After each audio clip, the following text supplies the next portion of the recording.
Este es el curso de orientación sobre el calendario judicial para la prevención de la violencia doméstica de la Corte Superior de San Mateo. En este curso explicaremos la ley sobre órdenes de restricción y lo que sucederá en la Corte hoy.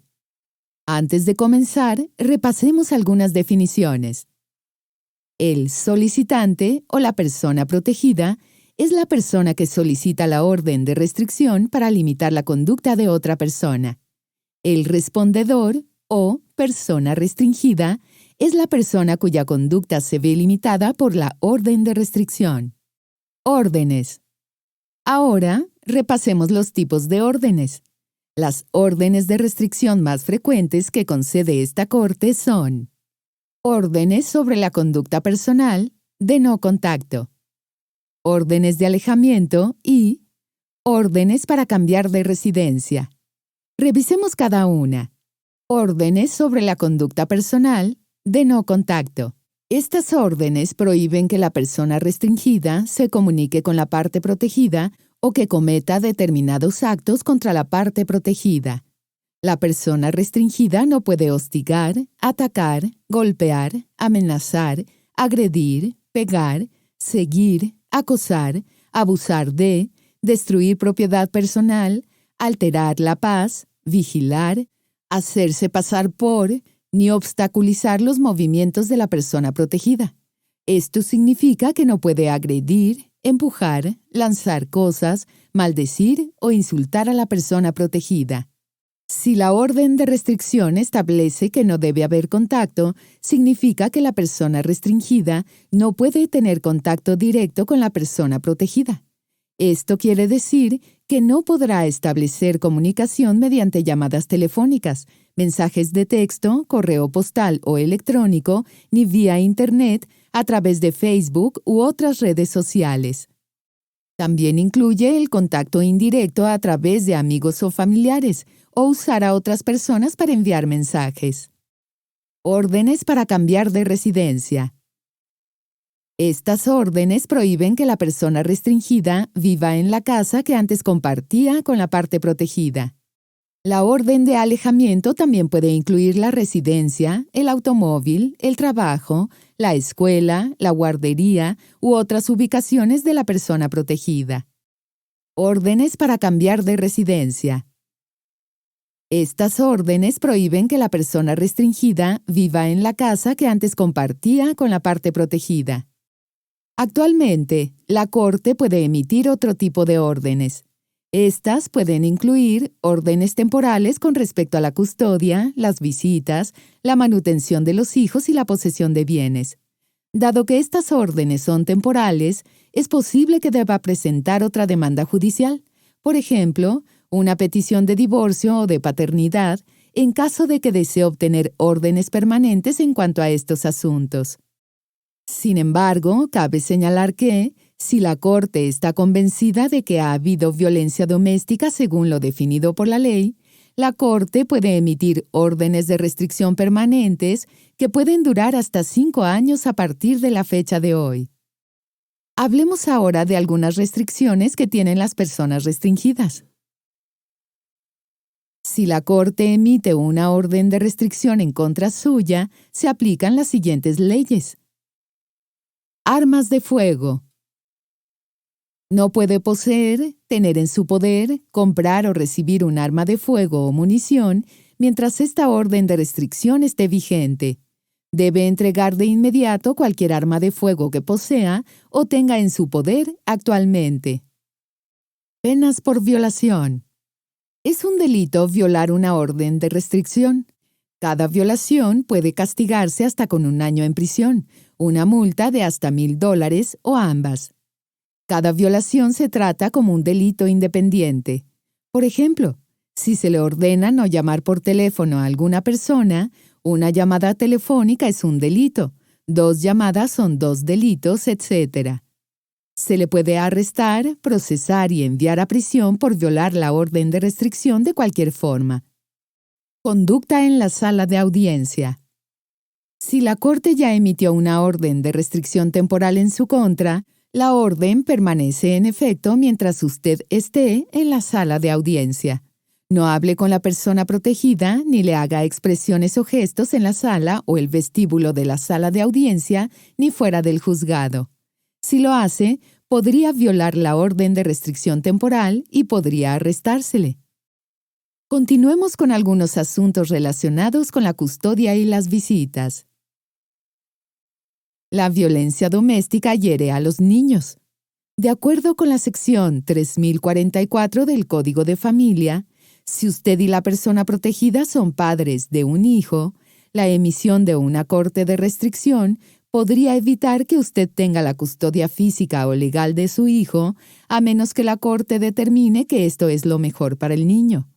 La emisión de una orden de restricción también puede servir para que la corte limite las fechas y la frecuencia con la que ve a su hijo, además de dictar si sus visitas deben ser supervisadas. Es posible que la corte remita su caso a la División de Servicios de la Corte de Familia para que un asesor para la recomendación de la custodia de los hijos pueda ayudarle a usted y al otro padre a llegar a un acuerdo sobre la custodia y las visitas. En ocasiones, con la ayuda de un asesor, usted y el otro padre podrán decidir qué tipo de plan de crianza es mejor para su hijo. Si no está de acuerdo, el asesor hará recomendaciones y la corte tomará la decisión final. Hablemos ahora de algunos de los derechos de las personas restringidas y de las protegidas. Casos penales pendientes. Si usted es el acusado en un caso penal pendiente cuyo origen es el mismo conjunto de hechos que el caso de hoy, tiene el derecho contra la autoincriminación que establece la Quinta Enmienda. Esto significa que tiene el derecho a no decir nada en este caso que pueda usarse contra usted en su caso penal. Cuando la corte llame a su caso, infórmele de inmediato si hay cargos penales relacionados pendientes. Aplazamientos. En ciertos casos, la corte puede conceder un aplazamiento durante un periodo razonable. Esto significa que usted volverá a la corte otro día. La corte puede conceder un aplazamiento en los siguientes casos. Si usted es un respondedor y oye su primera audiencia.